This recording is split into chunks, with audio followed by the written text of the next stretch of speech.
తండ్రి, కుమార, పరిశుద్ధాత్ముని నామంలో అందరికీ వందనాలు.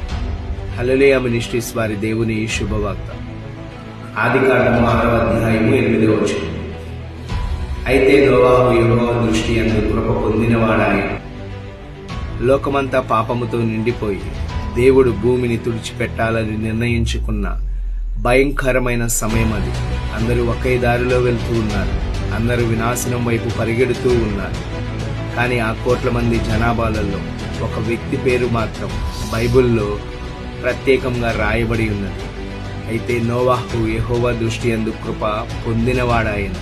వాక్యములో మనం గమనించవలసిన లోతైన సత్యం ఒకటి ఉంది. నోవాహు తన కుటుంబం వల్ల తెలివితేటల వలన రక్షించబడలేదు. కానీ నోవాహు మిగిలిన లోకానికి మధ్య ఉన్న ఒకే ఒక్క తేడా, దేవుని కృప. ఈ రోజు నీ పరిస్థితి కూడా అలాగే ఉందేమో. చుట్టూ ఉన్న వారంతా లోకాశలతో కొట్టుకుపోతుండవచ్చు. కానీ నీవు దేవుని దృష్టిలో ఉండాలి. కృప అంటే అర్హత లేని మనకు దేవుడు ఇచ్చే బహుమానం. ఆ కృప నీ మీద ఉంటే లోకమంతా నాశనం అవుతున్నా నీవు మాత్రం ఓడలో భద్రంగా ఉంటావు. నీవు నీతిగా జీవించడానికి ప్రయత్నించు. దేవుని కృప నిన్ను కాపాడుతుంది.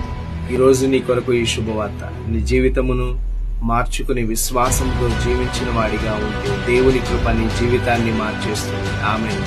దేవుడు మిమ్మల్ని ఆశీర్వదించును గాక. God bless you.